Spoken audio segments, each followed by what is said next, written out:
فاتحہ. بسم اللہ.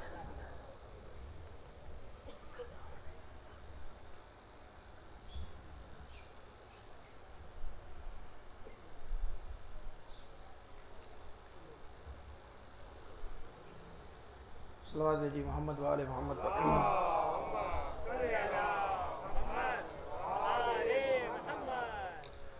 اعوذ باللہ من الشیطان الرجیم. بسم اللہ الرحمن الرحیم.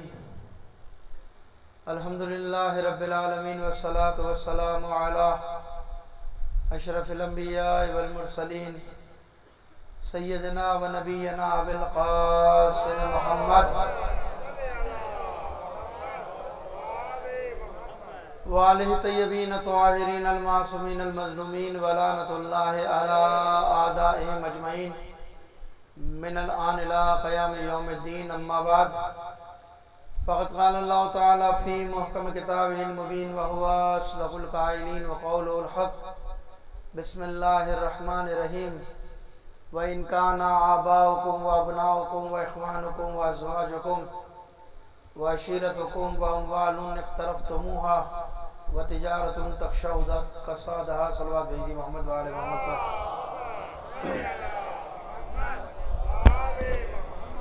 عزیزان، مجھے احساس ہے اس بات کا کہ اس برسات میں آپ یہاں حضرات تشریف لائے، اگرچہ کہ برسات نے اس مجلس اعزا کو بڑا متاثر کیا، لیکن ظاہری بات ہے ہم جس مکتب سے تعلق رکھتے ہیں اس میں یہ برسات، یہ موسم اثر انداز ہونے والے نہیں ہوتے. اور یہ آپ حضرات کو خدا نے توفیق دی ہے کہ آپ حضرات یہاں تشریف لائے. بہرحال خدا بند متعال کی بارگاہ میں آپ حضرات کے لیے دعا گو ہوں کہ پروردگار آپ کی توفیقات خیر میں اضافہ فرمائے. صلوات بھیجیے محمد وآل محمد. عزیزان محترم، جس آیت کو میں نے آپ کے سامنے کل تلاوت کا شرف پایا تھا، سرنامہ کلام قرار دیا تھا، کل ہم نے آپ کے سامنے ذکر کیا تھا کہ پروردگار اس آیت میں ارشاد فرما رہا ہے کہ وَإِنْ كَانَ آبَاؤُكُمْ وَأَبْنَاؤُكُمْ وَإِخْوَانُكُمْ. لوگوں، اگر یہ تمہارے آبا و اجداد یا تمہاری اولاد یا تمہارے بھائی، وَأَزْوَاجُكُمْ تمہاری بیویاں، تمہاری زوجائیں، وَعَشِيرَتُكُمْ اور یہ خاندان والے، یہ سب کے سب وَأَمْوَالٌ اور وہ مال نِقْتَرَفْتُمُوهَا جس کے ماند پڑ جانے کا تمہیں اندیشہ ہے، اور وہ تجارت کا سامان جو تم نے اپنے لیے اکٹھا کیا، جو اپنے لیے جمع کیا، اور وہ گھر جو تم اپنے لیے پسند کرتے ہو، اگر یہ ساری چیزیں تمہیں اللہ، رسول اور اہل بیت سے زیادہ عزیز ہیں، اللہ رسول سے زیادہ عزیز ہے، راہ خدا میں جہاد کرنے سے زیادہ عزیز ہے، تو پروردگار کہہ رہا ہے پھر ٹھہر جاؤ، ہمارے حکم کا انتظار کرو، پھر ہمارے حکم کا انتظار کرو. اور یاد رکھو خدا کبھی گمراہوں کی ہدایت رہنمائی نہیں کرتا، یعنی جو گمراہ ہوگا خدا اس کی کبھی ہدایت رہنمائی نہیں کرے گا. اس آیت کو میں نے آپ کے سامنے کل سرنامہ کلام قرار دیا تھا، کل مقدماتی چیزیں آپ کے سامنے بیان کی تھی، اور موضوع ہم نے رکھا تھا اپنے اس خمسہ مجالس کے لیے مولا کائنات کی شخصیت کو، کہ مولا کائنات کے مختلف فضائل کے پہلوات کا ذکر کر سکتے ہیں. اگرچہ کہ علی کے فضائل کو سمویا نہیں جا سکتا، علی کے فضائل کو احاطہ نہیں کیا جا سکتا، جس طرح علی ابن ابی طالب کی ذات افضل و اعلیٰ ہے، اسی طرح علی ابن ابی طالب کے فضائل بھی افضل و اعلیٰ ہیں. یعنی کوئی ایک پہلو نہیں ہے کہ جس پر ہم گفتگو کر کے جو ہے وہ تمام کر دیں، نہیں ہو سکتا. حضرت علی کی ذات، حضرت علی کی شخصیت، بلکہ ہمیں اپنے الفاظ کے سہارا لینے کی ضرورت ہی نہیں ہے. خود پیغمبر نے فرمایا کہ اے علی، اگر پورے دنیا کا سمندر کا پانی سیاہی بن جائے اور جنوں انس لکھنے بیٹھ جائیں، یہ سارے درخت قلم بن جائیں، تو جب بھی میرے بھائی علی ابن ابی طالب کے فضائل کو لکھ نہیں سکتا کوئی، تو نہ لکھ سکتا ہے. جب لکھنے کے لیے طاقت نہیں ہے تو نہ انسان میں بیان کرنے کی بھی طاقت نہیں ہے. اتنے فضائل ہیں مولا کائنات کے، تو لہٰذا کوشش کریں گے کہ موٹی موٹی باتیں ان 5 دن کے اندر آپ کے سامنے گزارش کریں. اور یہ موضوع جو بنیادی طور پر میں نے کل آپ کے سامنے اشارہ کیا تھا کہ یہ فضائل کے حوالے سے جو مولا کائنات کا میں نے موضوع رکھا، اس کی بنیادی وجہ یہ کہ آج پھر وہ دور آ گیا کہ پھر علی کے فضائل کو دوبارہ زندہ کیا جائے. ایسا نہیں کہ مولا کائنات کے نعوذ باللہ کوئی فضائل ختم ہو گئے تھے یا کم ہو گئے تھے، نہیں، فضیلت اب شدت کے ساتھ علی کے فضائل کو دوبارہ بیان کیا جائے. یعنی یہ وہ لگتا ہے زمانہ وہی دور شروع ہونے جا رہا ہے کہ جب بنو امیہ نے کوشش کی تھی علی کے فضائل کو ختم کرنے کی، کل حالانکہ بنو امیہ بھی ناکام رہی فضائل علی کو ختم کرنے کے لیے، اور اگر آج کی ان کی کوئی اولاد یہ کوشش کرنا چاہ رہی ہے وہ بھی ناکام و نامرادی رہی، وہ بھی ناکام و نامراد رہیں گے، علی کے فضائل ختم ہونے والے ہے ہی نہیں۔ تو لہٰذا ہم نے کوشش کی کہ دوبارہ کچھ موٹی موٹی چیزیں آپ کے سامنے، اس زمانے کے حالات، تاریخی اشارہ بھی آپ کے سامنے کریں گے، اگرچہ کہ میرے بہت سارے ہمارے یہاں مجالس کے اندر مصیبت یہ ہے کہ بہت ساری تاریخی باتوں کا ہمارے یہاں اشارہ نہیں ہوتا، گفتگو نہیں ہوتی، ورنہ خدا کی قسم جو بدترین زمانہ اہل بیت کو قتل کر دینا کوئی اتنا بڑا مسئلہ نہیں تھا، یعنی اس معنی میں مسئلہ نہیں تھا کہ قتل ہونے سے کوئی اہل بیت کی شخصیت ختم نہیں ہو گئی تھی، یعنی بنو امیہ کا قتل کر دینا، اہل بیت کا شہید ہو جانا اگرچہ کہ ایک بہت بڑا عالمی ہے، لیکن سب سے بڑا مسئلہ یہ کہ کسی شخصیت کا قتل ہو جانا وہ الگ چیز ہے، لیکن ایک شخص کی شخصیت کا قتل کر دینا یہ زیادہ سنگین ہے، یعنی ایک انسان کا قتل کرنا وہ الگ بات ہے، لیکن ایک کی شخصیت کا قتل کر دینا وہ سب سے زیادہ سنگین ہے۔ اور آپ اپنے معاشرے میں دیکھتے رہتے ہیں کہ انسان قتل ہو جاتا ہے، قتل ہونے کے بعد اس کی شخصیت اور ابھر کر سامنے آ جاتی ہے، اس کی شخصیت اور اچھی نکھر کر سامنے آ جاتی ہے، لیکن اگر شخصیت کا قتل کیا جاتا ہے تو کیا ہوتا ہے، اس کی شخصیت پوری مجروح ہو جاتی ہے۔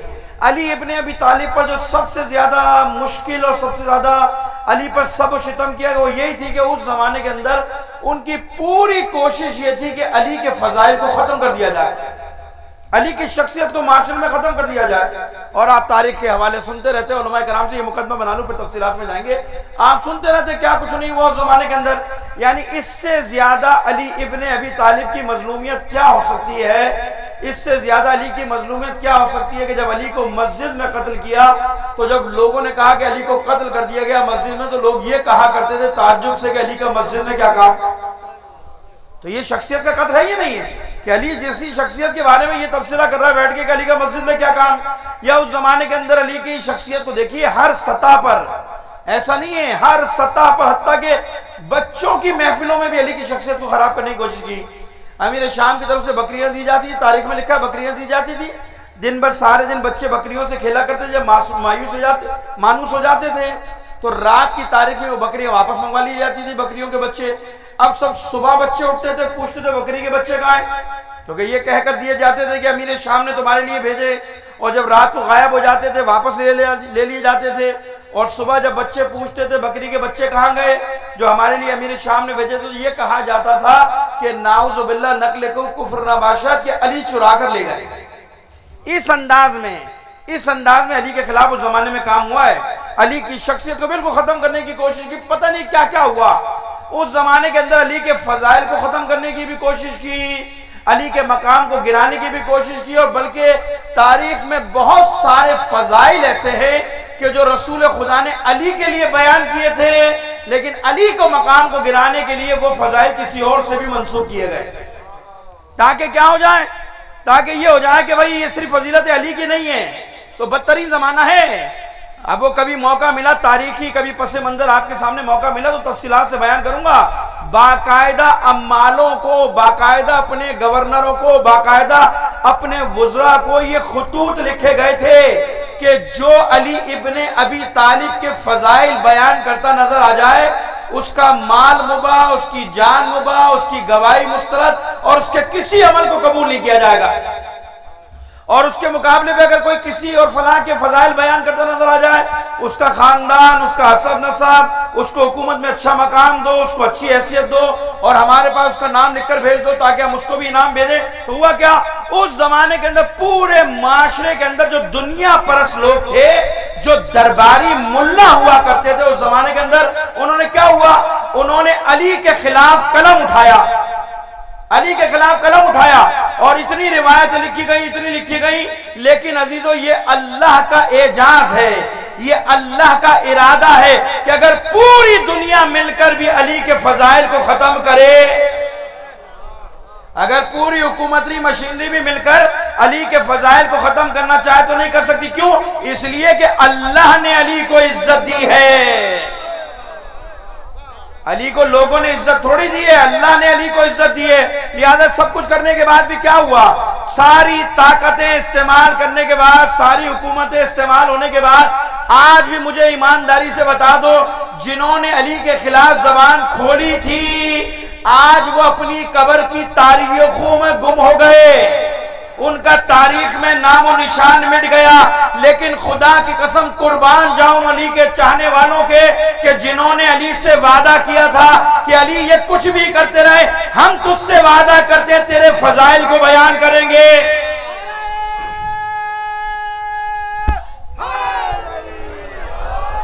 ہم تجھ سے وعدہ کرتے ہیں جتنی کوشش کر لیں، ہم چند ہیں، اپنے ذمہ داری ادا کرتے رہیں گے۔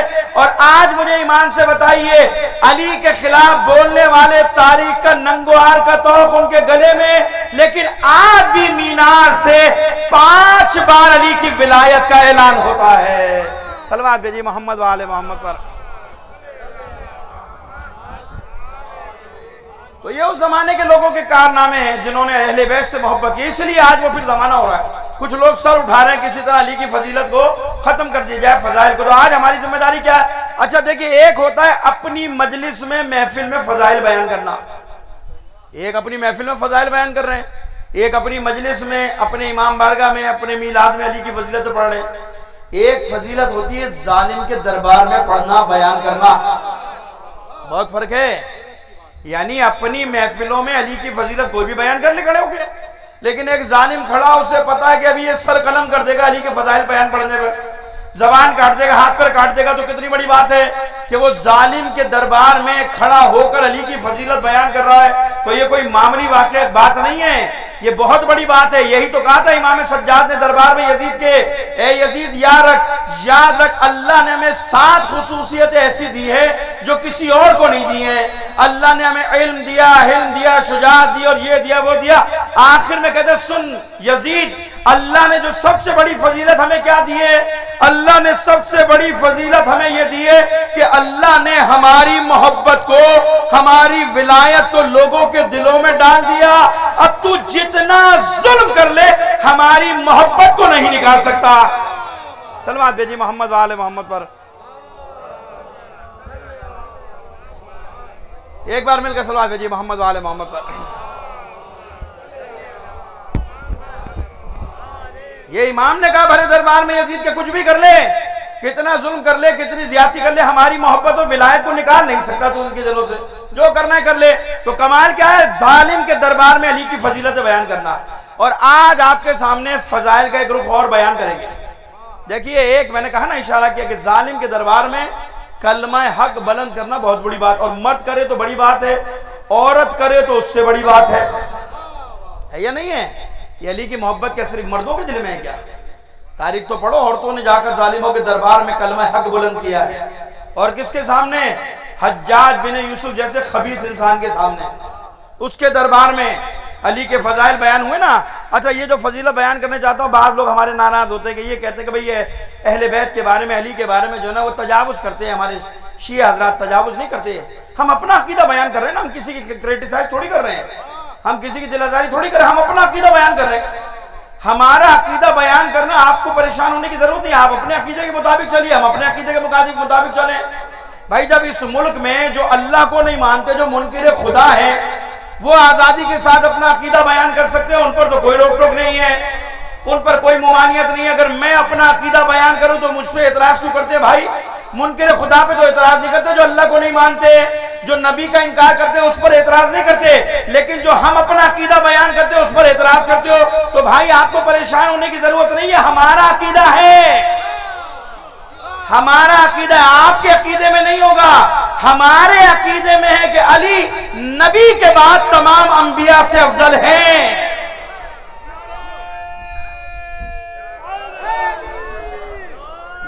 تو یہ تو اللہم صلی علی محمد۔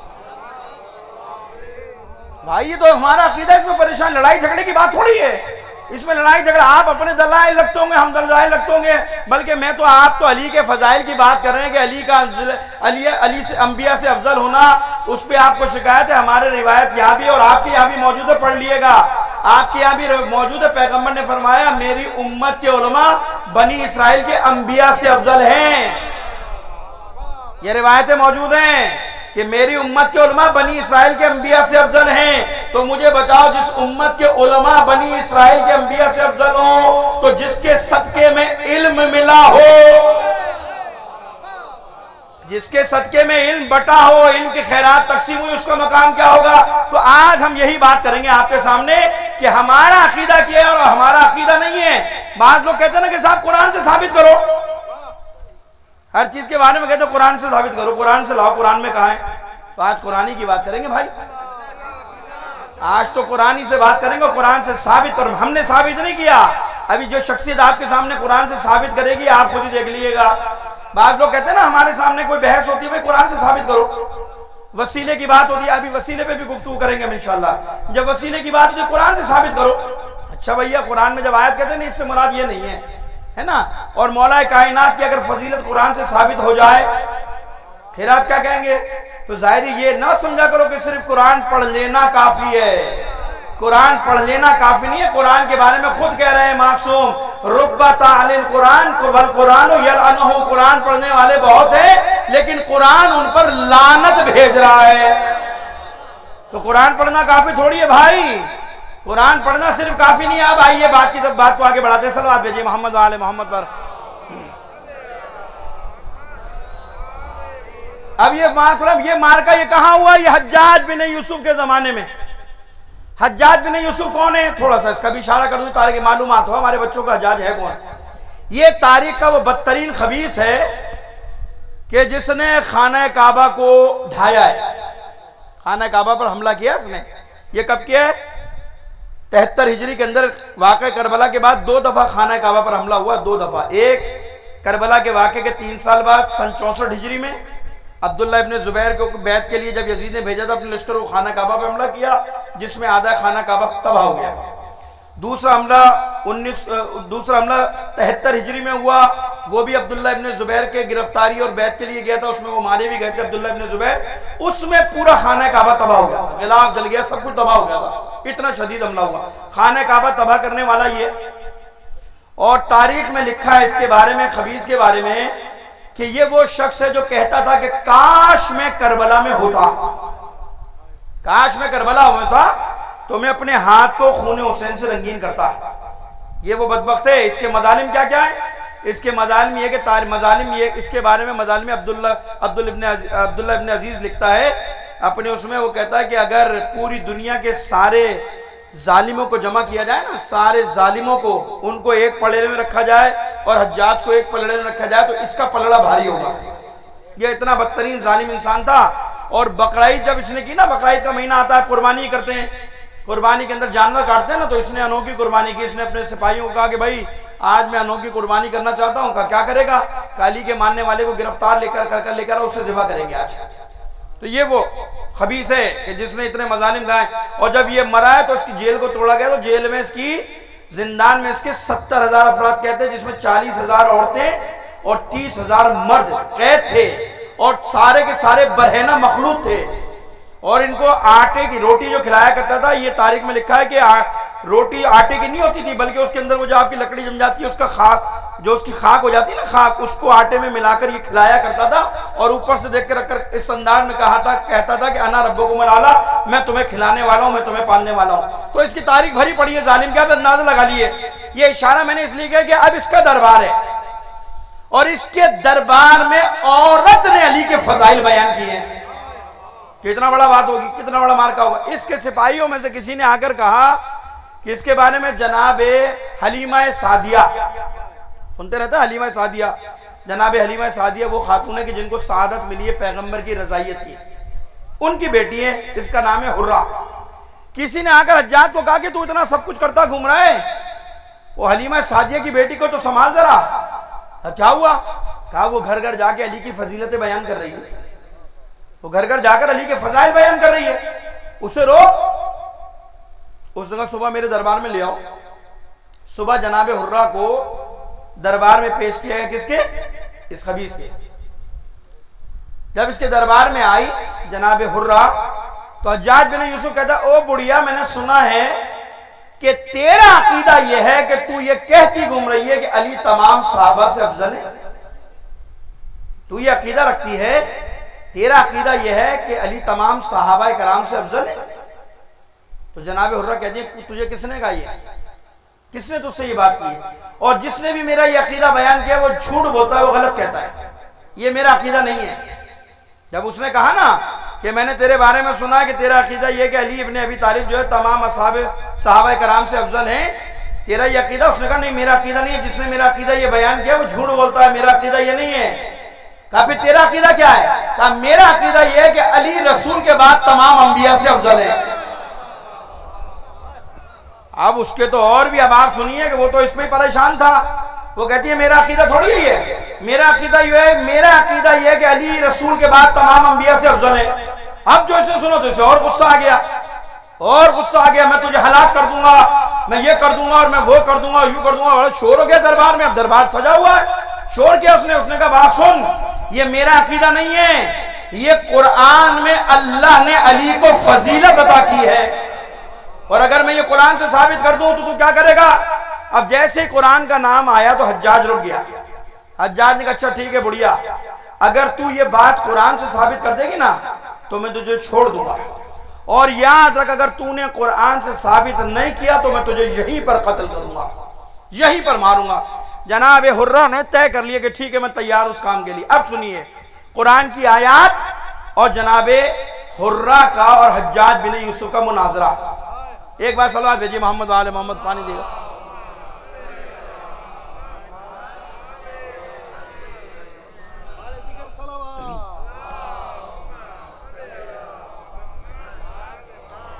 اب تھوڑا تھوڑا میرے ساتھ رہیے گا۔ اب آئیے دیکھیے میں اس واقعے کی طرف چلتا ہوں۔ دیکھیے جناب حرہ کہتی ہے جا سن، اگر میں نے قرآن سے ثابت کر دیا تو مانے گا؟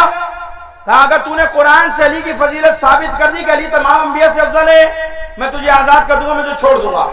تو فوراً کہتی ہے سن حجاج، اب میں تیرے سامنے قرآن کی آیت کرتی ہوں، تو بتا۔ کہا کیا آیت ہے؟ کہا تو نے قرآن کی آیت پڑھی ہے وَلَا تَقْرَبَا هَٰذِهِ الشَّجَرَةَ، پروردگار نے جناب آدم اور حوا کو کہا تھا خبردار اس شجر کے قریب، اس درخت کے قریب نہ جانا۔ تو نے قرآن کی آیت پڑھی ہے؟ کہا تو ایمانداری سے بتا اللہ کے منع کرنے کے بعد آدم اور حوا اس درخت کے پاس گئے تھے یا نہیں گئے تھے؟ اور صرف گئے نہیں تھے بلکہ اس درخت سے آدم اور حوا نے پھل بھی کھایا تھا۔ کہا قرآن میں آیت ہے؟ حجاج کہتا ہاں یہ آیت میں نے پڑھی ہے کہ پروردگار نے حضرت آدم اور حوا کو منع کیا تھا کہ تم اس درخت کے قریب نہ جانا، لیکن وہ درخت کے قریب بھی گئے اور اس درخت سے پھل توڑ کے بھی کھایا تھا۔ کیا اس بات کا اقرار کرتا ہے؟ کہا اس بات کا اقرار کرتا ہوں۔ پھر جناب حرہ کہتی ہے اب میں تجھ سے یہ سوال کرتی ہوں کہ آدم اور حوا منع کرنے کے بعد درخت کے قریب گئے تھے نہیں گئے تھے؟ کہا گئے تھے۔ کہا تجھ سے پوچھتی ہوں خدا کی قسم تو بتا دے علی کی پوری زندگی میں کوئی ایک واقعہ بتا دے کہ اللہ نے علی کو کسی کام کے لیے منع کیا ہو اور علی نے وہ کام کیا ہو۔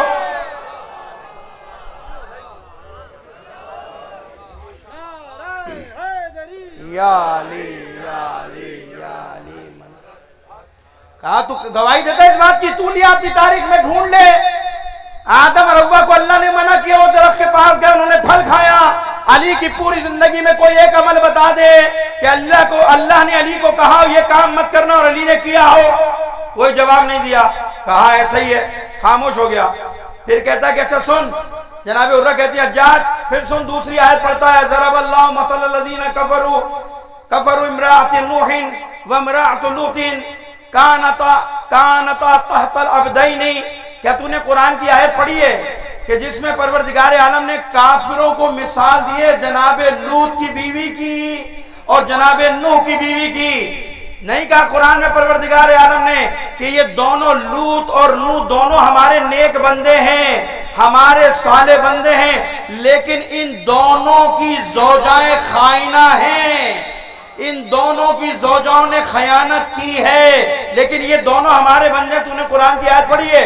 کہا میں نے قرآن میں پڑھا ہے کہ پروردگار نے کافروں سے کہا ہے کہ یہ نوح اور لوط ہمارے صالح بندے ہیں، ان دونوں کی بیوی خیانت کرنے والی ہیں۔ تو کہا تو اس بات کا اقرار کرتا ہے؟ کہا کرتا ہوں۔ کہا میں تجھ سے سوال کرتی ہوں، میرا سلام ہو علی کی زوجہ پر میرا سلام علی کی زوجہ بطول پر کہ اب تو مجھے بتا دے کہ جس کے لیے رسول نے یہ کہا ہو کہ جس سے فاطمہ راضی اس سے اس کا خدا راضی ہے. اب وہاں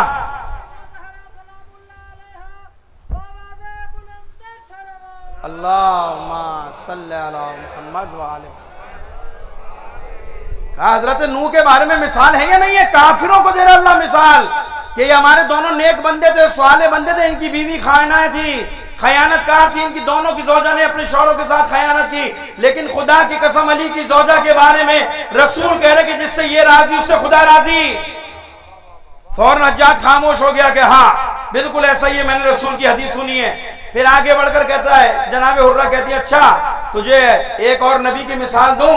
کہا وہ کون سے نبی ہے؟ کہ حضرت ابراہیم کے بارے میں جانتا تو کہ پروردگار نے ابراہیم کے بارے میں کہا وَإِذْ قَالَ إِبْرَاهِيمَ رَبِّي أَرِينِي كَيْفَ تُحْيِي الْمَوْتَ کہ پروردگار تو مجھے دکھا کہ تو مردے کو کیسے زندہ کرتا ہے. تو نے قرآن کی آیت پڑھی ہے کہ ہاں کہ میں نے یہ آیت پڑھی ہے جس میں کہا کیف تحیی الموت کہ تو موت مردے کو کیسے زندہ کرتا ہے. تو پروردگار نے کیا کہا تھا؟ اولم تؤمن کیا تم ایمان نہیں لاتے ہو؟ تو ابراہیم نے نہیں کہا تھا قال بلا ربی پروردگار میں ایمان لاتا ہوں لیطمئن القلب اطمینان قلب چاہتا ہوں. تو نے آیت پڑھی ہے کہ جس میں اللہ کے بارگاہ میں ابراہیم نے التجا کی تھی پروردگار میں دیکھنا چاہتا ہوں تو مردے کو کیسے زندہ کرے گا، تو مردے کو کیسے اٹھائے گا قیامت کے دن، اور یہ اس لیے چاہتا ہوں تاکہ ایمان میں اضافہ ہو. پھر ایک آیت قرآن کی اور پڑھتی ہے وَكَذَلِكَ اور اسی طرح وَكَذَلِكَ نُورِيَ ابراہیم اور وہ وقت یاد کرو ہم نے ابراہیم کو ملکوت السماوات والارض زمین اور آسمان کی سحر کرائی تھی. کیوں؟ تاکہ ابراہیم کو ہماری سلطنت دیکھنے کے بعد یقین ہو جائے.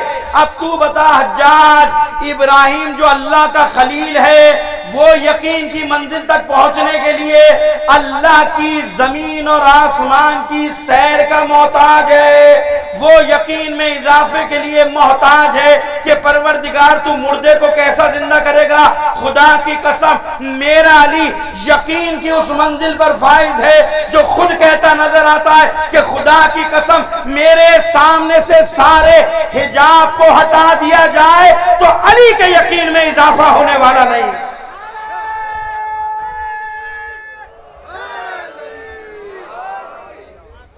میرا مولا تو یقین کی اس منزل پر فائز ہے. ابراہیم کو اللہ سیر کرا رہا ہے تاکہ یقین میں پختہ ہو جائے، ایمان میں اضافہ ہو جائے، یقین کی منزل پر پہنچ جائے. اور میرا مولا تو یہ کہتا ہے کہ سارے حجابات ہٹا دو، سارے پردے میرے سامنے سے ہٹا دو، نہ میرے یقین میں اضافہ ہونے والا نہ میرے ایمان میں کبھی ہونے والی ہے. ایسا ہی ہے، کہاں ایسا ہی ہے. پھر آگے بڑھ کر کہتی کہ قرآن کی ایک مثال اور دیتی ہوں تجھے میں. اب یہ دلائل دے رہی ہے جناب حرہ کس کے سامنے؟ حجاج کے سامنے. بول نہیں پا رہا حجاج، انکار کیسے کرتا قرآن کی آیت بیان کر رہی ہے. کہ اچھا یہ بتا جب پروردگار نے موسیٰ کو کہا تھا فرعون کو جا کر ہمارا پیغام دو تبلیغ کرو تو موسیٰ نے کیا کہا تھا؟ پروردگار میں اس کے پاس جاتا اور ڈرتا اس لیے ہوں کہ مجھے قتل نہ کر دے کیونکہ میں نے اس کی قوم میں سے ایک فرد کو مارا تھا. میں نے فرعون کی قوم میں سے ایک فرد کو قتل کیا تھا، مجھے ڈر یہ ہے کہ کہیں مجھے وہ قتل نہ کر دے. تو کیا بتائے گا حجاج موسیٰ نے خدا کی بارگاہ میں خوف کا اظہار نہیں کیا تھا؟ ہاں اس آیت سے لگتا تو یہی ہے کہ موسیٰ خوف زدہ تھے فرعون کے پاس جاتے ہوئے. کہا تھے نا؟ کہاں تھے؟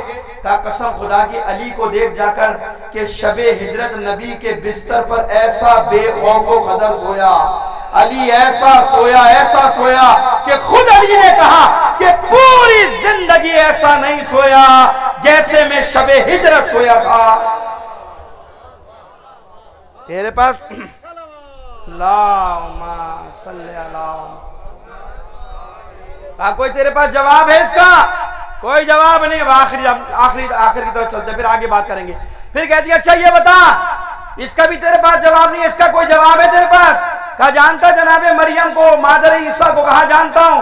کہا مسجد اقصیٰ میں رہتی تھی ایک حجرے کے اندر، مسجد اقصیٰ کے اندر ایک کمرہ تھا جناب مریم کا جہاں وہ رہتی تھی. کہا تو بتا جب عیسیٰ کی ولادت کا وقت آیا تو پروردگار نے کیا کہا؟ جناب مریم کو فوراً مسجد سے باہر چلی جاؤ، فوراً حجرے سے باہر نکل جاؤ. تو بتا کیا حضرت مریم نے کھجوروں کے جھنڈ کے درمیان عیسیٰ کو پیدا کیا ہے نہیں کیا؟ کھجوروں کے جھنڈ کے درمیان عیسیٰ کی ولادت ہوئی یا نہیں ہوئی؟ کہا ہوئی تھی، ایسا ہی ہوا تھا۔ کہا اب تو مجھے بتا، فاطمہ بنت اسد کی عظمت کا اندازہ لگا لے۔ مریم کو کہا ہمارے گھر سے نکل جا، اور فاطمہ بنت اسد جب خانہ کعبہ میں آئی، غلاف کعبہ پکڑ کر کہا پروردگار تجھے اس مولود کا واسطہ میری مشکل کو حل کر دے، تو اب تو بتا کیا علی کی ماں کے لیے کعبے کی دیوار شک ہوئی یا نہیں ہوئی؟ صلوات دے، مل کر صلوات بھیجیے محمد وآل محمد پر۔ اب یہ قرآن کی آیتیں پڑھنے کا تو بتا دے، مریم کو نکلنے کا حکم دے دیا، مسجد اقصی سے نکل جا، اور فاطمہ بنت اسد کے لیے خانہ کعبہ کی دیوار کو شک کیا، کیا تو اس فضیلت کا انکار کر سکتا ہے؟ کیا اب بھی علی کی فضیلت تجھ پر مبہم ہے؟ خدا کی قسم جو میرا عقیدہ ہے صحیح ہے، نبی کے بعد اگر کائنات میں انبیاء سے افضل ہے تو وہ علی ہے۔ صلوات بھیجئے۔ عزیزان محترم، اب حیران رہ گیا، اب کوئی جواب تو تھا نہیں، اور تھی بھی جناب آمنہ کی بیٹی، انعام دیے، تحفے دیے، اور عزت کے ساتھ اس لیے بھیجا کہ اس کی اپنی عزت داؤ پہ لگ گئی تھی، ہے یا نہیں ہے؟ تو میں نے کہا نا کہ اپنے گھر میں فضائل بیان کرنا اور بات ہے، ظالم کے دربار میں کلمہ حق بلند کرنا اور بات ہے۔ اچھا میں بات کو مکمل کر دوں، یہاں تک تو لیا ہے نا؟ جناب فاطمہ بنت اسد کہاں گئی تھی؟ خانہ کعبہ میں گئی تھی نا؟ کتنے دن نہ رہی تھی؟ 3 دن۔ اب مجھے بتائیے آپ کے ٹنڈو الیار میں کوئی انوکھا واقعہ ہو جائے جو کبھی نہ ہوا ہو، تو پورا محلہ پورا علاقہ ٹو میں لگا رہتا ہے نا کہ اب کیا ہونے والا بھائی، اب کیا ہو رہا ہے؟ یہ تو کبھی ہوا ہی نہیں۔ اب سب کی نگاہیں کہاں ہوتی؟ اس واقعے پہ ہوتی نہیں ہوتی؟ آپ مجھے بتائیے اس عرب کے زمانے میں ایسا کبھی واقعہ ہوا ہی نہیں تاریخ میں۔ اب جب یہ بات مکے میں پھیلی تو سب کی نگاہیں کہاں؟ خانہ کعبہ کے اوپر، اندر پتہ نہیں کیا ہوا ہوگا، اندر پتہ نہیں کیا ہوا ہے، کیا ہوا، کیسے کعبے کی دیوار پھٹی اور کیسے علی کی ماں اندر چلی گئی، کچھ نہیں پتا لوگوں کو۔ اب لوگ انتظار میں کہ کب علی کی ماں آئے گی، کب ابو طالب کی بیوی آئے گی۔ اچھا دروازے سے آ جاتی تو کمال نہیں تھا، اگر دروازے سے بلا لیتا خدا تو کمال نہیں تھا، جہاں سے گئی تھی آئی بھی وہیں سے۔ اچھا گئی خالی ہاتھ تھی، جب واپس آئی تو ہاتھ میں بیٹا تھا، ہاتھ میں بیٹا تھا، اور جیسی باہر نکلی سب کی نگاہیں کہ دیوار پھٹی، پھر فاطمہ بنت اسد باہر، اب بچہ ہاتھ میں۔ جب بچے کو ہاتھ میں دیکھا ابو طالب آگے بڑھے، ابو طالب نے فوراً علی کو اپنی گود میں لے لیا، اسے پیار کیا، اور پیار کر کے چوم کے اس کو لے جانے لگے۔ اب یہ اس زمانے کے سارے عیسائی، پادری، سارے مفتی سارے جمع ہو گئے وہاں پہ۔ جب جانے لگے کہا ابو طالب کہاں جا رہے ہو؟ کہا گھر جا رہا ہوں اپنے۔ ہم تو آپ کو گھر جانے نہیں دیں گے۔ کیوں، کیا ہوا؟ کہا آپ کو عرب کا رواج نہیں پتا، عرب کا رواج آپ کو نہیں پتا، آپ بھول گئے۔ عرب کا رواج یہ ہے کہ جب کسی کے یہاں بچہ پیدا ہوتا ہے نا، پہلے اسے پتھر پہ لٹایا جاتا ہے، یہاں پر اس پتھر پہ لٹایا جاتا ہے، اور آپ کو پتا ہے اس پہاڑ کے دامن سے ایک اژدہا نکلتا ہے، اگر اس بچے کو ڈس لے تو بچہ مشکوک، اس کے ماں باپ مشکوک۔ اخلاقی انداز میں بات کر رہا ہوں میں، یہ ماننا بہت ساری کھلی چیزیں لکھی ہیں وہاں پر۔ کہا وہ نکلے گا، اگر بچے کو ڈس لیا تو بچہ بھی مشکوک، ماں باپ بھی مشکوک، اور اگر بچے کو چھوڑ دیا تو بچہ بھی عزت دار اور ماں باپ کا بھی معاشرے میں احترام عزت، تو لہذا جانے تو نہیں دیں گے آپ کو۔ اچھا اب یہ روایت کا جملہ یہاں تک نہیں، یہ روایت کا جملہ نہیں ہے جو میں پڑھ رہا ہوں۔ جب انہوں نے یہ کہا نا ابو طالب کو روکا، تو پھر میرا دل کہتا ہے ابو طالب نے علی کو مسکرا کر دیکھا ہوگا، بیٹا تو ان کے ارمان کو پورا کر دے، تو ان کے ارمان کو یہ بھی پورا کر دے۔ پتھر پہ لٹا دیا۔ اب سب کی نگاہیں خانہ کعبہ سے ہٹ کے کہا پہاڑ پر کہ اب اژدہا نکلے گا، اب نکلے گا، اب نکلے گا، اور اژدہا نکلا بھی۔ بچہ کتنے دن کا؟ 3 دن کا ہے۔ 3 دن بعد آئے نا باہر، 3 دن کا بچہ اژدہا باہر نکلا، اور جیسے پھن پھیلا کر علی کے قریب آیا، علی نے کھیلتے ہوئے منہ میں ہاتھ ڈالا، چیر کر پھینک دیا۔ علی کے پاس جیسے آیا ڈسنے کے لیے، 3 دن کا بچہ، وہ کھیلتا ہوا آگے بڑھا، اس نے ہاتھ ڈالا، اس کو چیر کے پھینک دیا۔ اب ایک نیا جھگڑا کھڑا ہو گیا، اب ایک نیا جھگڑا کھڑا ہو گیا۔ پھر ابو طالب نے اپنے بچے کو چوما، اور ابو طالب کا میرا دل کہتا اور سینہ چوڑا ہو گیا، دیکھ لیا تم نے، لے لیا امتحان۔ اب پھر جانے لگے بڑے وقار کے انداز سے، جیسے ہی باہر جانے لگے پھر سارے مفتی آ گئے، پھر سارے یہ پادری وادری سارے جمع ہو گئے۔ کہاں جا رہے ہو؟ اب کیا ہو گیا؟ تم نے جو کہا تھا پورا تو کر دیا، میرے بچے نے پورا کر دیا، لٹا دیا، تم نے دیکھ لیا کہ اب یہ مسئلہ نہیں ہے، اب اس سے بڑی مصیبت آ گئی ہے، کہ اب اس سے بڑی مصیبت اور قیامت تم پر کیا آ گئی؟ کہ تیرے بیٹے نے تو کام ہی عجیب کر دیا۔ کہ کیا کام کیا؟ کہ آج تک اس ساتھ کے ذریعے ہم پہچانتے تھے کہ یہ حلالی ہے یا نہیں ہے، تیرے بچے نے وہ میزان ہی ختم کر دیا، تیرے بچے نے وہ اوزان ہی ختم کر دیا، اب ہم کیسے پہچانیں گے کہ یہ حلالی ہے یا نہیں؟ قریب میں کھڑے محمد مصطفیٰ نے کہا اب تمہیں سانپ کی ضرورت نہیں ہے، اب علی آ گیا ہے، جو علی سے محبت کرے وہ حلالی ہے، جو نہ کرے وہ کوئی اور ہے۔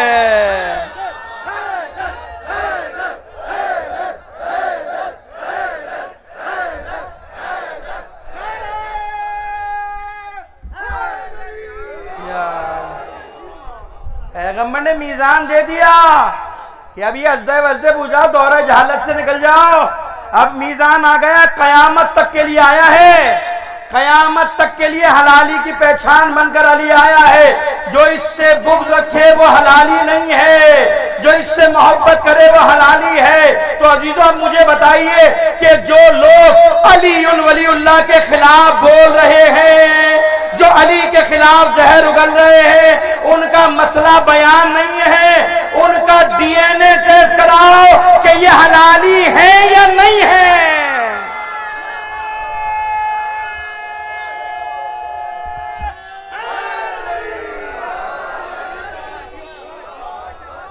یہ میں ایک بار سلوات بھیجیے مل کر محمد آل محمد صلی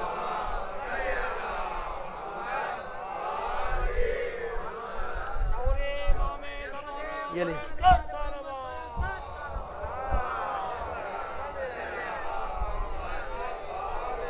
اور بھائی میں تھوڑی کہہ رہا ہوں تو رسول خدا نے کہا ہے، میں نے تھوڑی کہا ہے۔ کتنی ایک حدیث تھوڑی ہے، کتنی حدیثیں میں آپ کے سامنے پڑھ دوں، کتنی حدیثیں میں آپ کے سامنے پڑھ دوں۔ منافق اور مومن کی پہچان بھی یہی ہے۔ مجھ سے کسی دن ایک بچے نے پوچھا، بھی حالات خراب ہوئے، مجھ سے پوچھا مولانا یہ اتنے سال ہو گئے مجلسیں کرنا ضروری ہے، مجلس کیوں کرتے ہیں؟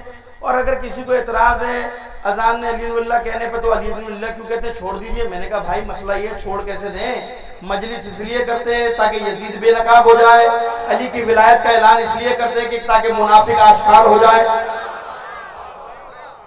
تو یہ تو ہم تو پہچاننے کے لیے کرتے ہیں، یہ ہم نے تھوڑی کہا، رسول خدا نے کہا ہے ہر زمانے میں رہیں گے ایسے لوگ، پریشان ہونے کی ضرورت نہیں، جو علی سے محبت کرے میزان ہے، یہ میزان یاد رکھیے گا۔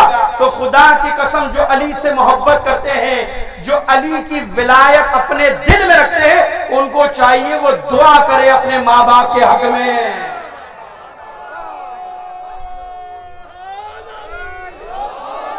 اہل بیت سے محبت ایسی بات نہیں، پیغمبر کی حدیث ہے۔ پیغمبر کیا فرماتے؟ پیغمبر فرماتے جب اللہ کسی پر احسان کرنا چاہتا ہے، جب خالق کائنات کسی پر احسان کرنا چاہتا ہے تو اسے کیا دیتا ہے؟ مال دیتا ہے۔ مال دینے والا جو زیادہ امیر ہوتا ہے وہ اللہ کا مطمع نظر ہوتا ہے کیا؟ گاڑی دیتا ہے، بنگلہ دیتا ہے، گھر دیتا ہے، عزت دیتا ہے، شہرت دیتا ہے، کیا دیتا ہے؟ اگر اللہ احسان کرتا ہے تو دولت دیتا ہے، تو دولت تو یہودیوں کے پاس بھی بہت ہے بھائی، سعودی یہودیوں کے بعد بھی ہے یا نہیں ہے دولت؟ تو کیا وہ اللہ کے مطمع نظر ہیں، اللہ کے پیارے ہیں کیا وہ؟ نہیں، یہ مال و دولت کا مسئلہ نہیں ہے۔ پیغمبر فرماتے جس سے اللہ محبت کرتا ہے، جس پر اللہ احسان کرنا چاہتا ہے، اس کے دل میں ہم اہل بیت کی محبت ڈال دیتا ہے، ہم اہل بیت کی محبت ڈال دیتا ہے۔ جس سے خدا محبت کرتا ہے، جس سے خدا راضی ہوتا ہے، اسے اہل بیت کے دروازے پر لے جاتا ہے، اہل بیت کی ولایت اور محبت اس کے دل میں ڈال دیتا ہے۔ تو اب اندازہ لگاؤ کہ اللہ کے محبوب کون ہیں اور اللہ کے مبغوض کون ہے۔ جس کے دل میں علی کی محبت، اولاد علی کی محبت ہو، سمجھ لو اللہ ان سے راضی ہے، اور جن کے دل میں علی اور اولاد علی کا بغض ہو، ان سے خدا ناراض ہے۔ اور پھر پیغمبر کی حدیث ایک سن لو اور سن لو، پیغمبر نے کہا پروردگار جہنم کو خلق کرتا ہی نہ، لوگ اگر علی تیری ولایت پر جمع ہو جاتے، پیغمبر کی حدیث ہے کہ اگر لوگ علی کی محبت اور ولایت پر جمع ہو جاتے تو خدا جہنم کو بناتا ہی نہ. تو یہ بات طے ہے کہ جہنم سب کے لیے نہیں بنی ہے، جہنم بنی ہے دشمن علی کے لیے.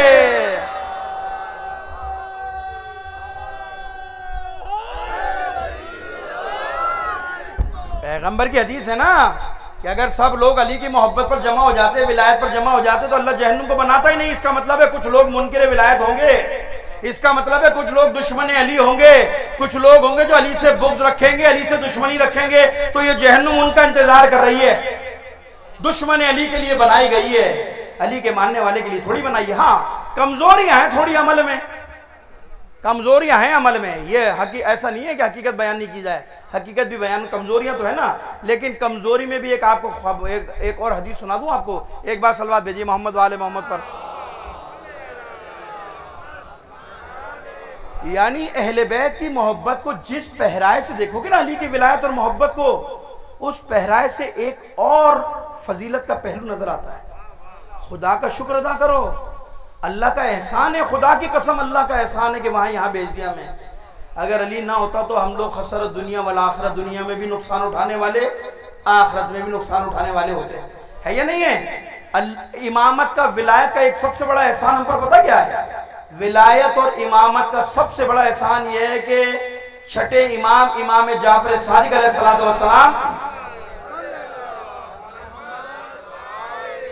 امام جعفر صادق علیہ السلام ارشاد فرماتے ہیں کہ خدا کی قسم جس کے دل میں علی کی اور اہل بیت کی یعنی اولاد علی کی محبت ہے، خدا اس سے موت ہی نہیں دے گا.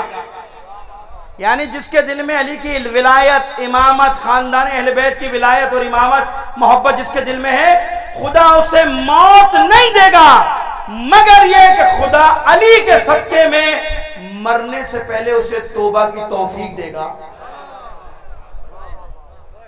مرنے سے پہلے اسے توبہ کی توفیق ملے گی، توبہ کر کر یہاں سے جائے گا. یہ 20 فضائل جو بیان کیے گے نا پیغمبر نے، کبھی موقع ملے تو آخری دنوں کے اندر کوشش کروں گا 2-4 چیزوں کی طرف اشارہ کر جاؤں. پیغمبر کی حدیث ہے کہ جس کے دل میں علی کی ولایت اور محبت ہے نا، اس کے اوپر 20 اثرات مرتب ہوتے ہیں علی کی محبت کے. 10 دنیا میں ظاہر ہوں گے، 10 آخرت میں ظاہر ہوں گے. دنیا میں ظاہر ہونے والے اثرات میں سے ایک اثر یہ ہے کہ وہ مرے گا نہیں، مگر یہ کہ خدا اسے پہلے توبہ کی توفیق دے گا. پہلے توبہ کرے گا پھر جائے گا، یعنی یہ دنیا سے بخشا ہوا جائے گا. صلوات بھیجیے محمد و آل محمد پر. اور کل میں موقع ملا تو امامت کے حوالے سے حدیث آپ کے سامنے بیان کر دوں گا اسی مفہوم سے رکھتی ہوئی، تاکہ اندازہ ہو کہ ولایت کتنی بڑی نعمت ہے، خوش نصیب ہو. تو اس زمانے کے اندر بڑی کوشش کی گئی اہل بیت کے فضائل کو مٹانے کے لیے. پڑھ لیجیے آپ تاریخ اٹھا کر اپنی پوری. یہ جو منی میں امام حسین نے خطبہ دیا ہے 58 ہجری میں، کربلا سے 2 سال پہلے جو منی میں خطبہ دیا، اس کو علماء نے 3 حصوں میں تقسیم کیا. ایک علی کے فضائل پر مبنی ہے، ایک امر بالمعروف پر، اور ایک اس زمانے کے لوگوں کی ذمہ داریاں بیان کی کہ تمہاری ذمہ داریاں کیا ہیں. یہ علی کے فضائل پر خطبہ کیوں دیا علی نے؟ ایک عالم فضائل بیان کرتا ہے، فضائل لکھتا ہے، اور یہ کتنی بڑی بات ہے کہ علی کا بیٹا اپنے باپ کے فضائل بیان کر رہا ہو، ہے یا نہیں ہے؟ کیوں منی میں علی کے فضائل بیان کیے امام حسین نے؟ اور ایک سے اقرار لیا اس لیے کہ اس زمانے کے اندر بنو امیہ نے علی کے فضائل کو مٹانے کی کوشش کی، اور کربلا سے پہلے علی کے بیٹے نے فضائل کو زندہ کیا. اور ایسے زندہ نہیں کیا، حج پہ جانے سے پہلے اپنے خاندان کے جناب عبداللہ ابن جعفر کو اور جناب جعفر کو بھیجا کہ جاؤ لوگوں کو پیغام دو کہ ہم منی میں تم سے خطاب کرنا چاہتے ہیں. امام حسین نے کہا منی میں تم سے خطاب کرنا چاہتے ہیں، لہذا منی کے میدان میں تم سے ملاقات ہوگی. اپنے خاندان کے لوگوں کو بلایا، صحابہ کو بلایا، تابعین کو بلایا، تابعین کو بلایا، اس زمانے کے بڑے بڑے سردار، قبیلوں کے بڑے بڑے لوگ، سب کو جمع کیا. تاریخ نے لکھا 1000 آدمی. 1000 عام آدمی نہیں ہے، یہ خاص، یعنی یوں کہہ لیجیے دوسرے الفاظ میں امام حسین نے اس زمانے کے اندر ساری کریم کو منی میں جمع کر لیا. ساری کریم، صحابی جس میں ہو، خاندان بنی ہاشم کے لوگ جس میں ہو، تابعین جس میں ہو، تابعین جس میں ہو، اپنے اپنے قبیلوں کے سردار جس میں ہو، تو وہ سارے خاص لوگ تھے نا. ان میں امام حسین نے اپنے بابا کے فضائل پڑھے، زندہ کیے اور گواہی لیے. اس میں سے 2-4 اشارہ کرتا چلا جاؤں آپ کی طرف سے فضیلت کے حوالے سے. گواہی کیا لیے؟ جب امام نے خطبہ دینا شروع کیا آواز دے کر کہتے لوگوں میں تمہیں خدا کی قسم دے کر کہتا ہوں جو کچھ بھی اگر میں تمہارے سامنے بیان کرنے جا رہا ہوں، جو کچھ بھی بیان کر رہا ہوں، اگر اس میں سچ کہوں تو تم میری تائید کرنا، حمایت کرنا، اور اگر میں غلط بیان ہی کروں تو اسے رد کر دینا، اس کا انکار کر دینا۔ امام حسین کہہ رہے ہیں میں خدا کی قسم دے کر کہنا ہوں کہ اگر میں تمہارے سامنے جو بیان کرنے جا رہا ہوں اگر سچ ہو تو اس کی حمایت کرنا اور غلط بولوں تو اسے رد کر دینا۔ پھر امام نے خطبہ دینے سے پہلے قسم دی ہے، پھر میں تمہیں خدا کی قسم دے رہا ہوں جب میری بات کو سمجھ لو نا کہ میں سچ کہہ رہا ہوں، حق کہہ رہا ہوں، تو پھر خاموش نہ بیٹھنا۔ پھر یہاں سے جانے کے بعد اپنے گھروں میں، اپنے قبیلوں میں، اپنے محلوں میں، اپنے لوگوں میں جا کر میرے بابا کے فضائل کو بیان کرنا، میرے بابا کی فضیلتوں کو بیان کرنا۔ اور اس کے بعد پھر امام نے خطبہ شروع کیا، 3-4 فضیلتیں بیان کرتا ہوں پھر اپنے مصائب دیکھیے۔ مولا حسین کربلا کے میدان میں جانے سے پہلے 58 ہجری میں لوگوں کو جمع کر کے کہتے ہیں لوگوں میں تمہیں خدا کی قسم دے کر پوچھتا ہوں، مجھے بتاؤ کہ جب میرے نانا رسول خدا نے مسجد کے لیے ایک زمین کا ٹکڑا خریدا تھا اور اس میں 10 گھر بنائے تھے، مسجد کے علاوہ 10 گھر بنائے تھے، تو 9 گھر میرے نانا نے اپنے پاس رکھے تھے، ایک گھر میرے بابا علی ابن ابی طالب کو دیا تھا۔ دیا تھا؟ کہاں دیا تھا؟ کہا اب میں تمہیں قسم دے کر پوچھتا ہوں، مجھے بتاؤ مسجد کی طرف نکلتے ہوئے سارے دروازوں کو نبی نے بند کیا تھا یا نہیں کیا تھا؟ سوائے میرے بابا علی ابن ابی طالب کے دروازے کو۔ اور جب کسی نے آ کر یہ اعتراض کیا تھا یا رسول اللہ یہ کیا ہوا، آپ نے سب کے دروازے بند کر دیے، علی کا دروازہ کیوں کھولا؟ تو کیا میرے نانا نے میرے بابا کے بارے میں نہیں کہا تھا کہ میں نے تمہارے دروازے اپنی مرضی سے بند نہیں کیے، نہ اپنی مرضی سے علی کا دروازہ کھولا ہے؟ اللہ نے مجھے کہا ہے نبی سب کے دروازے بند کر دو، علی کا دروازہ کھول دو۔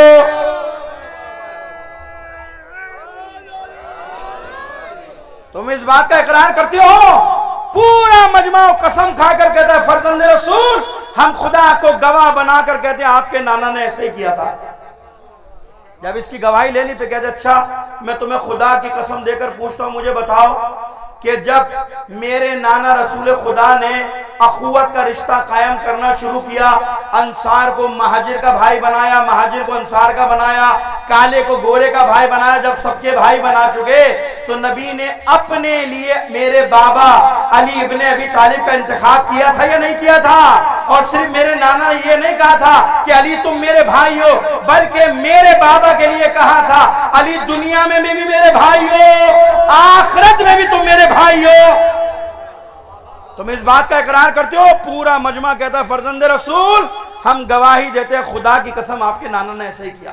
پھر آواز دے کر کہتے ہیں لوگوں میں تمہیں خدا کی قسم دے کر پوچھتا ہوں، بتاؤ کہ جب رسول خدا نے کسی کو سورہ برات لے کر بھیجا تھا مشرکین مکہ کے پاس کہ سورہ برات لے جاؤ، جب نازل ہوئی تھی اور وہ چلے گئے سورہ برات لے کر، تو کیا میرے نانا نے آدھے راستے سے ان کو بلایا نہیں تھا؟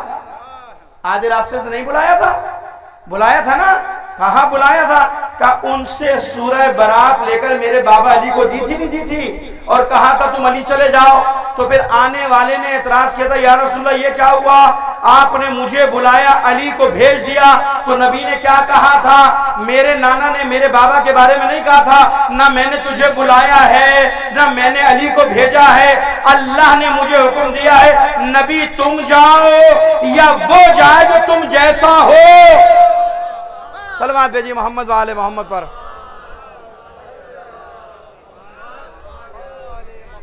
خدا کی قسم دے کر پوچھتا ہوں بتاؤ میرے نانا نے ایسے کیا تھا؟ نہیں کیا تھا؟ کہ اللہ کا حکم نہیں سنایا تھا کہ تم جاؤ یا وہ جائے جو تم جیسا ہو؟ تو بس عزیزو ایک جملہ اور کہہ رہا ہوں، مجھے بتائیے کہ جو خدا کسی کو ایک سورہ برات تبلیغ کے لیے نہ دے، جو نبی اور خدا سورہ برات تبلیغ کے لیے کسی کے حوالے نہ کرے تو کیسے ہو سکتا ہے نبی جانے کے بعد پورا دین اس کے حوالے کر دے؟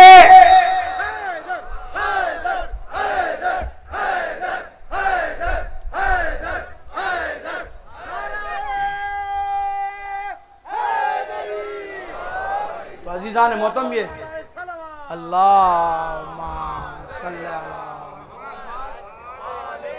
فیضان محترم مولا کائنات کے کتنے فضائل مولا کائنات کے بیان کیے، غدیر وہاں بیان کی، مبائلہ وہاں بیان کیا، اس کے علاوہ تبوک کا واقعہ وہاں بیان کیا، خیبر علی کے مار کا وہاں بیان کیا، یہ ساری فضیلتیں حسین نے بیان کی، اور سارے مجمع نے کہا فرزند رسول ہم گواہی دیتے ہیں ایسا ہی ہوا، ایسا ہی ہوا۔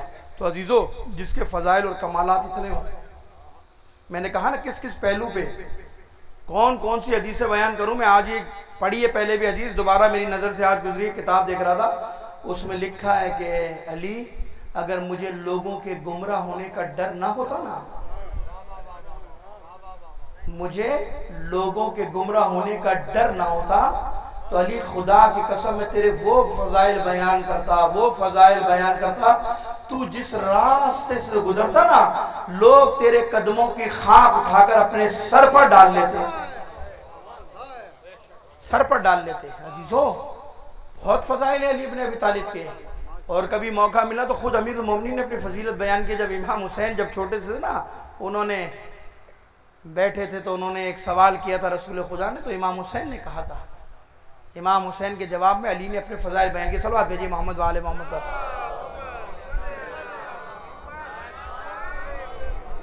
تو بھائی جانے موقع ملا تو کل اس پہ اشارہ بھی کر دیں گے، جو امام حسین کا اور نے جو مولا کائنات نے فضائل بیان کیے، پھر امام حسین نے اپنے فضائل بیان کیے، دونوں کا مقابلہ ہوا، فضائل کا مقابلہ اس معنی میں نہیں ہوا، مولا کائنات نے اپنی فضیلت بیان کی تو امام حسین نے اپنی فضائل بیان کیے کہ آپ یہ ہیں تو میرا مقام یہ ہے۔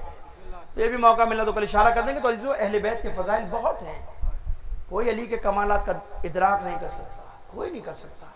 جو کمالات، جو فضائل اللہ نے خاندان رسالت کو عطا کی، سارے کمالات کا مرکز منبع اہل بیت کا گھرانہ ہے۔ کوئی فضیلت اس گھر سے باہر نہیں ہے، فضیلت اس گھر کا طواف کرتی نظر آئیں گی۔ آپ خانہ کعبہ کا طواف کرتے ہیں نا، فضیلتیں اس گھر کا طواف کرتی ہیں۔ کہا تھا نا رسول خدا نے، اے علی تیری مثال امت میں میری ایسے ہی ہے جیسے قرآن میں قل ہو اللہ کی مثال ہے، یہ نہیں ہے؟ مولا کائنات کے بارے میں کہا تھا نا، اے علی تیری مثال میری امت میں ایسے ہے جیسے قرآن میں سورہ توحید کی، سورہ قل ہو اللہ کی مثال ہے یا نہیں ہے؟ جو پورے قرآن پر ایمان لائے اور سورہ قل ہو اللہ پر ایمان نہ لائے تو اس کے ایمان لانے کا کوئی فائدہ ہے؟ کتنا بڑا سورہ، اتنا سا تو سورہ ہے، 2 لائنوں کا بھی سورہ نہیں ہے۔ سورہ بقرہ کا آپ ایمان لائے، سورہ آپ آل عمران پہ ایمان لیا ہے، سورہ مائدہ پر ایمان لیا ہے، سورہ نساء پر ایمان لیا ہے، سورہ انبیاء، پورے قرآن پر ایمان لائے، اور اگر ایمانداری سے بتائیے سورہ توحید پر، اخلاص پر ایمان نہ لائے تو آپ کا ایمان لانا کوئی فائدہ دے گا؟ آپ کے ایمان لانے کا کوئی فائدہ نہیں ہے۔ پورے قرآن پر ایمان لیا، اگر سورہ اخلاص پر ایمان نہیں ہے تو ایمان لانے کا کوئی فائدہ نہیں ہے۔ تو رسول یہی بتا رہے ہیں کہ تیری مثال امت میں ایسی ہے کہ جیسے قرآن میں سورہ قل ہو اللہ کی ہے، پورے قرآن پہ ایمان لاؤ، قل پر ایمان نہ لاؤ تو ایمان لانے کا کوئی فائدہ نہیں ہے۔ اسی طرح علی تو ہے، اگر کوئی 1,24,000 پیغمبر پر ایمان لائے اور تیری ولایت کو نہ مانے، اس کے ایمان لانے کا کوئی فائدہ نہیں ہے۔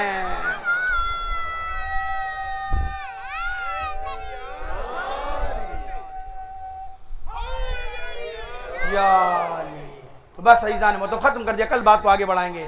تو مولا کائنات کی شخصیت ایک ایسی شخصیت ہے کہ جس کا کوئی مقابلہ نہیں ہے کسی سے۔ یہ تو چھوٹے چھوٹے لوگ ہر زمانے کے اندر کھڑا کرتے، اور یہ اہل بیت کے ماننے والوں کی مظلومیت رہی ہے، تاریخ ہے یہ، ہمارے یہاں مصیبت یہ پڑھا نہیں جاتا۔ جس نے بھی شیعہ نہیں، کسی ہمارے برادران اہل سنت کے عالم نے بھی اہل بیت کے فضائل بیان کیے گا نا، اس کو بھی کہہ دیا یہ رافضی ہے، یہ نہیں ہے۔ امام شافعی کون ہے بھائی؟ شیعوں کے امام تو نہیں ہے نا امام شافعی، وہ خود اپنی کتاب میں شعر لکھتے ہیں کہ اگر آل محمد کی محبت دل میں رکھنا رفض ہے، آل محمد کی محبت رکھنے والا دل میں رافضی ہے، تو بس میں اے جنو اس گواہ رہنا کہ مجھ سے بڑا رافضی کوئی نہیں ہے۔ امام شافعی کہہ رہے ہیں، یعنی کتنا اہل بیت کے دل میں بغض بھرا ہوا تھا لوگوں کا کہ کوئی علی کے فضائل بیان کرے فوراً اس کے خلاف۔ اور آپ دیکھ لیجئے، تو اس زمانے کی بات تھوڑی کر رہا ہوں، ہمارے بیچارے محترم مولانا طاہر القادری صاحب نے جب اہل بیت کے فضائل بیان کیے اور علی کو مولا کہا کہ بھائی وہ شیعوں کے مولا تھوڑی ہیں، وہ تو ہم سنیوں کے مولا بھی ہیں، تو بیچاروں کا اتنا حق کہنا ان کے لیے مصیبت بن گیا، اتنا حق بیان کرنا ان کے لیے مصیبت بن گیا، سوشل میڈیا پہ بائیکاٹ کر دیا گیا اس بیچارے کا، اس کے خلاف کیا کچھ نہیں ہوا۔ تو کل بھی علی کے فضائل بیان کرنے والا مصیبت میں تھا، آج بھی علی کی فضیلت بیان کرنے والا مصیبت میں ہے۔ اور علی کے فضائل صرف شیعہ نے نہیں بیان کی، اہل سنت کی کتابیں پڑھی ہیں، بہت معتدل لوگ ہیں۔ یہ تو پتہ نہیں کوئی کرائے کے لوگ آ گئے ہمارے مقابلے پر، نہ جن کی کوئی نہ اصل کا پتہ نہ جن کی نسل کا پتہ، وہ آ گئے، ورنہ اہل بیت کے ماننے والے برادران اہل سنت میں کوئی اہل بیت کی توہین نہیں، کوئی۔ آج میرے پاس سنی علماء کرام آئے تھے، سارے آپ کے یہاں ملنے دفتر میں، میرے پاس سارے مسالک کے لوگ علماء کرام میرے پاس آگے بیٹھے ہیں، ہم اپنے مسائل بیان کرتے ہیں، سنتے ہیں، سمجھتے ہیں، ہماری باتیں ہوتی ہیں۔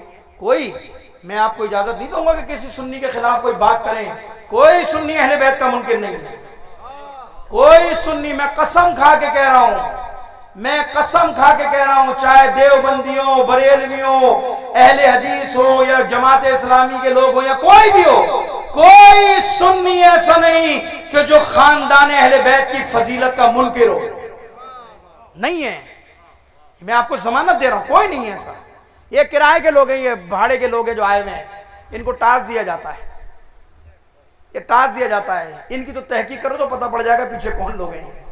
برادران اہل سنت اہل بیت کا احترام کرتے ہیں، وہ اہل بیت کی طہارت کے قائل ہیں، عصمت کے قائل ہیں، پنجتن کو پنجتن مانگتے ہیں، آیت تطہیر کا مصداق انہی کو کہتے ہیں۔ وہ آیت تطہیر ان کی شان میں نازل ہوئی ہے، علی، فاطمہ، حسن و حسین کی شان میں نازل ہوئی ہے۔ تو برادران اہل سنت سے کوئی آدمی ایسا نہیں ہے، کوئی ایسی بات ہمارے ممبروں سے نہیں ہونی چاہیے کہ جس سے اختلافی بات ہو، ہم سب کا، بلکہ ہم تو بتا چکے ہیں آپ کے سامنے، بڑے بڑے مراجعوں کے فتاوے آ گئے ہیں، ہم کسی چیز کی تکفیر کرنے کے قائل نہیں ہیں۔ ہمارے فقہا کے فتاوے ہیں کہ کسی مسلک کی توہین کرنا، ان کے مقدسات کے خلاف کوئی بات کرنا ہمارے یہاں حرام ہے، ہمارے یہاں حرام ہے۔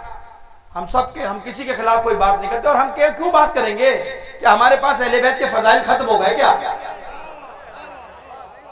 ہمارے پاس اہل بیت کے فضائل کم ہے کیا؟ پورے دن پڑھتے رہو نا، علی کے فضائل ہی ختم نہیں ہوں گے، دوسرے کی بات تو بعد میں آئے گی۔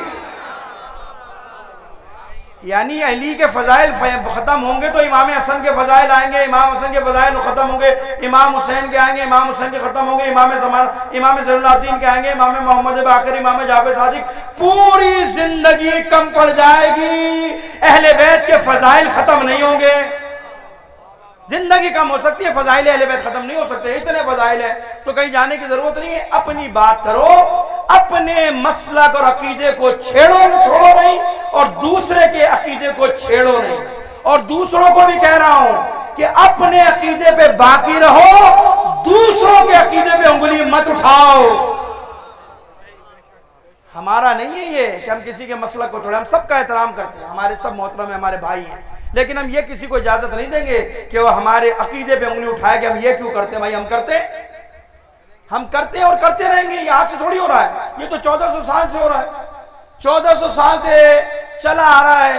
مجھے نہیں پتا، حالانکہ اس دن ابھی جو اجلاس ہوا ہمارا کراچی کے اندر ملی یکجہتی کونسل کا، تو میں نے وہاں پر میں نے کہا کہ بھائی یہ سارے کیا اہل بیت کے ماننے والے اور صحابہ کے ماننے والے صرف پاکستان نہیں رہ رہے کیا؟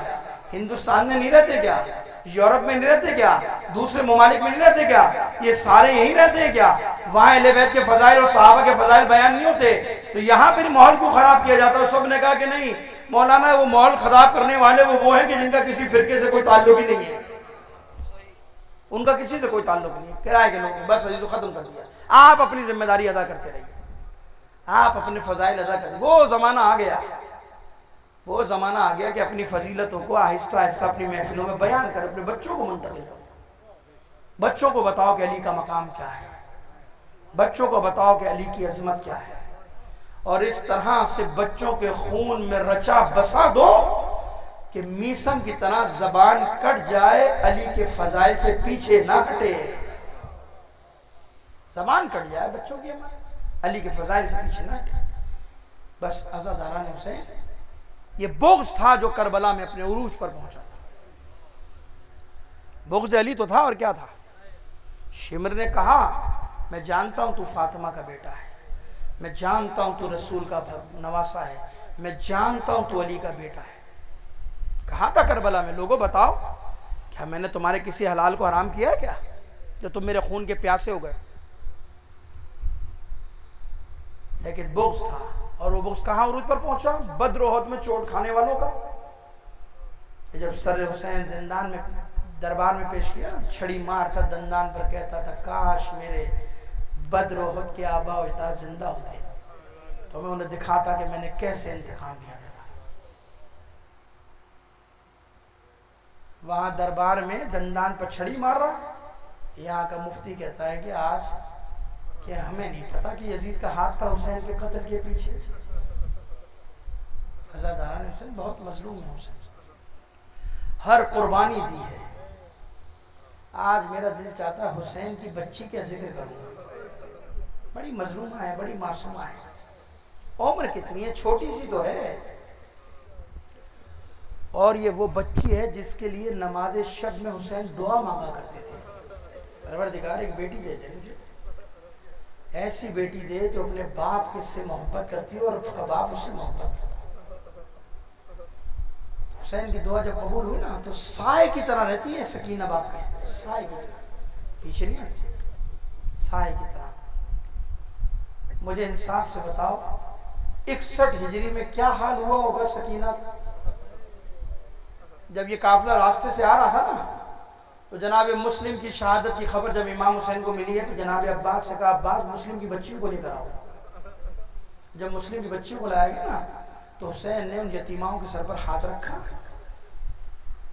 ان کو پیار کیا اور کہا کہ آج سے تم اپنا باپ سمجھنا مجھے حسین، آج سے میں تمہارا باپ۔ اور بعض روایت کہتی ہے کہ حسین نے شفقت کرنے کے بعد، پیار کرنے کے بعد ان کے کانوں میں اپنے ہاتھوں سے بالیاں بھی پہنائی ہیں۔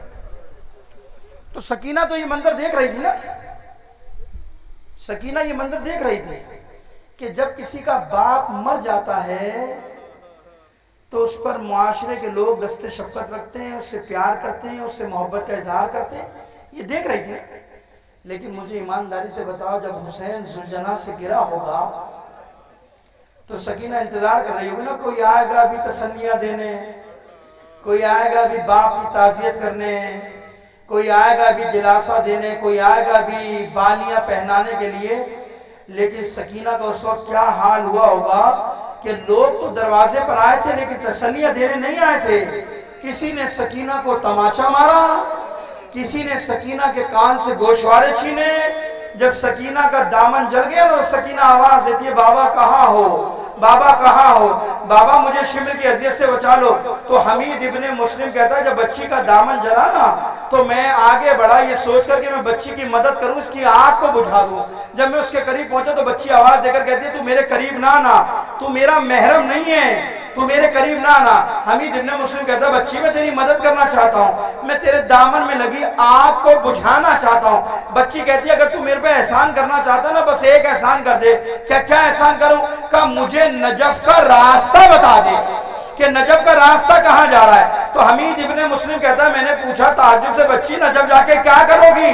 کہا میں نجف جا کر اپنے دادا علی سے شکایت کروں گی، دادا میرا بابا مارا گیا، دادا میرے پھوپھی کے سر سے چادر چھین۔ عزاداران حسین یہ وہ وقت ہے کہ جب شام غریبہ آئی تھی نا اور جناب زینب ڈھونڈ رہی تھی سکینہ کہاں ہو، سکینہ کہاں ہو، آوازیں دیتی جا رہی تھی تو ایک لاشے سے آواز آئی تھی سکینہ کے لیے۔ جب آوازیں دی تھی تو ایک آواز آئی بہن زینب ذرا آہستہ بولو، آہستہ بولو، ابھی میری بچی سوئی ہے، ابھی میری بچی تھک کر سوئی ہے۔ جناب زینب نے جب سکینہ کا شانہ ہلا کر اٹھایا نا پوچھا بیٹا لاش کو دو طرح سے پہچانا جاتا ہے، ایک لباس کے ذریعے پہچانا جاتا ہے، ایک سر کے ذریعے پہچانا جاتا ہے، لیکن تیرا بابا اتنا غریب ہے، اتنا غریب ہے، نہ لباس موجود ہے نہ تن پر سر موجود ہے، تو سکینہ تو نے اپنے بابا کو کیسے پہچانا؟ سکینہ رو کر کہتی ہے پھوپھی اماں جب میرا دامن جل چکا تھا اور میں اپنے بابا کو آوازیں دے رہی تھی بابا بابا مجھے بچا لو، تو پھوپھی اماں اس لاشِ بے سر سے آواز آئی تھی الیہ الیہ یا بنیہ سکینہ تیرا بابا یہاں ہے۔ عزاداران حسین شام غریبہ گزر گئی، شام غریبہ سے لے کر کربلا سے لے کر کوفہ، کوفے کے زندان سے لے کر شام کا بازار اور زندان تک جتنے مظالم آئے سکینہ روئی نہیں ہے۔ سکینہ نے کسی سے اپنا درد بیان نہیں کیا، سکینہ نے کبھی شکایت نہیں کی ہے، سارے مظالم کو اپنے سینے پر سہتی رہی۔ بس ایک رات زندان میں ایسی آئی ہے کہ بابا کی یاد نے سکینہ کو تڑپایا ہے، اتنا روئی ہے کہ زندان میں رونے کی آواز گئی تو یزید نے بلایا زندان مان کو، یہ کون رو رہا ہے؟ کہا حسین کی بچی رو رہی ہے۔ کہا اسے خاموش کراؤ، ہمارے آرام میں خلل ہوتا ہے۔ زندان مان نے تازیانہ اٹھایا اور سید سجاد کی پشت پر مارتا، سجاد اپنی بہن کو خاموش کرو، سجاد اپنی بہن کو خاموش کرو۔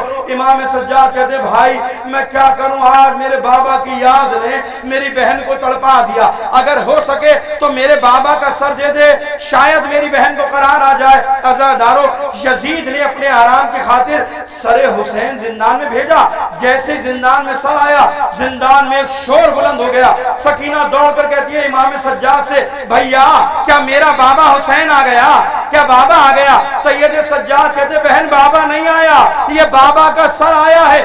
جیسے ہی بابا کے سر کو دیکھا، اب کافی دنوں سے بچھڑی ہوئی تھی، اپنے بابا کا سر لیا، ایک کونے میں جا کر بیٹھ گئی، کبھی آنکھوں کو چومتی ہے، کبھی ہونٹوں کو چومتی ہے، کبھی کٹی ہوئی گردن کو دیکھ کر کہتی ہے بابا ارے یہ قیامت کس نے ڈھائی ہے؟ اور روتے روتے سکینہ کا جگر پھٹ گیا، رو کر کہتی ہے بابا ارے تجھے معلوم ہے کہ تیرے بعد کیا ہوا؟ خیمے جل گئے، پھپھی کے سر سے چادر چھن گئی۔ ارے بابا شام تک میرا بھائی تازیانے کھاتا رہا، اور پھر اپنے رخسار دکھا کر کہتی ہے ارے بابا دیکھ میرے رخسار پہ تماچوں کے نشان، یہ میرا کان زخمی ہے۔ روتے روتے سکینہ کی گردن ڈھلک گئی۔ اب جو سجاد کی نظر پڑی، بیڑیاں اٹھائے، توق سنبھالے، اپنی جگہ سے کھڑے ہوئے۔ زینب نے شکل دیکھی، آواز دے کر کہتی ہے بیٹا سجاد ارے خدا خیر کرے، یہ تیرے چہرے کا رنگ متغیر کیوں ہے؟ سجاد رو کر کہتے پھپھی اماں انا للہ و انا الیہ راجعون۔ ارے پھپھی اماں میری بہن رخصت ہو گئی، پھپھی اماں میری بہن دنیا سے چلی گئی۔ بس آخری روایت سنو، جب یہ قافلہ رہا ہو گیا، رہائی کا مجدہ مل گیا، بیویاں سوار ہو گئی، سید سجاد دوڑتے ہوئے آتے پھپھی اماں میری ماں رباب کہاں ہے؟ میری ماں رباب نظر نہیں آتی۔ زینب نے کہا بیٹا سجاد زندان میں چل کر دیکھتے ہیں۔ اب جو زندان میں جا کر دیکھا، جس طرح ماں اپنی گود پھیلائے اپنے بچے کو اپنی آغوش میں لیتی ہے، ایسے ہی رباب نے اپنے آپ کو قبر سکینہ پر گرایا ہوا ہے، اسے ہلاتی جاتی ہے۔ ارے سکینہ اٹھو، تم پوچھا کرتی تھی اماں یہ پرندے کہاں جاتے؟ تو میں کہا کرتی تھی یہ اپنے گھروں کو جاتے۔ تو میری بیٹی تو کہتی تھی اماں ہم اپنے گھر کب جائیں گے؟ ارے سکینہ اٹھو، کافلہ تیار ہے، میری بیٹی تیرا انتظار۔ الا لعنت اللہ علی القوم الظالمین وسیعلم الذین ظلموا ای منقلب۔ پروردگار تو یہ واسطہ محمد والے محمد کے رونے والوں پہ اپنی رحمت برکت نازل فرما۔ پروردگارہ تیری بارگاہ میں دعا کرتے ہیں جن مومنین نے اس مجلس اعظم میں شرکت فرمائی ہے، دام دلم